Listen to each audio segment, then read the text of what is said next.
We are going to learn about paragraphs in Word. When you press enter, you get a new paragraph. We are going to enter the fascinating world of paragraphs, and once you learn it, it'll revolutionize the way you use Word. So let's dive straight in. I'm in a blank document. I don't see anything, but there is one paragraph already. Now, how do I know there is a paragraph? Look at this button. This is called show hide that character. If you understand Hindi, it looks like pa. It's called pilcrow. When I click on it, it shows me that character. That means this is a paragraph. When I press enter, another paragraph. When I type something, we can now see where a paragraph is. Let me show you one more thing. I'm going to press shift enter instead of enter. Now, this is not a paragraph. This is just a new line, but the same paragraph. So, what's the benefit of this first piece of knowledge we got? I'm going to keep that pilcrow on and let's type a list. When you start a list, it is given number one, paragraph is at the end. When I press enter, new paragraph comes, this another sentence, and below this, I want to type something more about the first sentence. I don't want number two. The problem is when I press enter, I'm going to get number two. Now we get frustrated. Then we say backspace, backspace. Now it's a completely different paragraph. It doesn't have numbering at all. If you want to continue the paragraph, you press shift enter.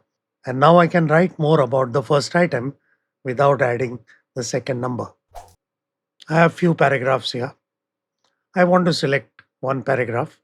A triple click is the way to select a paragraph. Double click selects a word. Triple click selects a paragraph. You don't like triple click? No problem.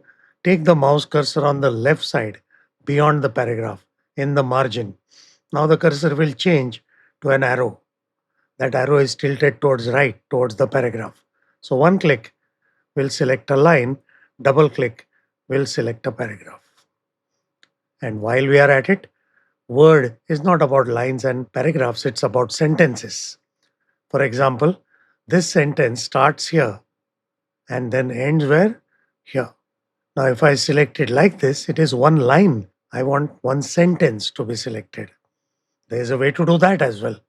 Press the control key on the keyboard and click anywhere in the sentence.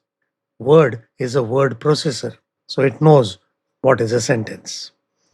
Another very common thing is I may have paragraphs inside a table. The triple click will still work. But very often we want to select the entire cell which may contain more than one paragraphs. To select them, take the cursor beyond the text in the margin, cell margin. Now the cursor changes to this solid block arrow tilted towards right. One click will select the cell. It doesn't matter how many paragraphs, one click is all that it takes. Now, in order to understand the paragraphs well, we should also have the rulers visible.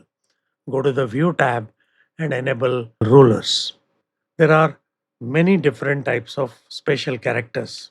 Go to File menu, go to Options, and under Display, you will see exactly what these characters are and how they look.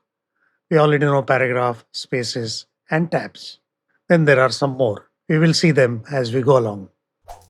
The next thing to understand is that paragraph mark has more than one purpose. One is, of course, it starts a new paragraph, but that paragraph mark itself stores formatting which is applied at paragraph level. When you want something to look like a main topic, we apply heading 1. Regular text automatically gets the normal style applied. So now I'm going to select this whole thing, keep the paragraph mark, but delete the text. The paragraph mark still has the formatting with it. Now, if I just copy this paragraph mark, I would just see some blank space being copied. But we know it is not blank, it's the paragraph mark. I'm copying it and I'm pasting it just between the word style and used. Paragraph mark is a paragraph, so it's going to put a new paragraph there. So this paragraph will get split into two, but it also carries the formatting with it. So the upper part of the paragraph got the style automatically applied to it. Next, let's look at another interesting thing. This paragraph has heading 1 style applied. This paragraph has normal style applied. If I go and delete just this paragraph mark, what will happen? So obviously the next paragraph and this paragraph will become one paragraph. But then there's a question of the formatting, and currently that paragraph mark is storing that formatting. So when I delete it, that formatting will remain, and now all these are becoming one paragraph. So now this paragraph formatting will carry forward, and now that formatting is stored in this paragraph mark.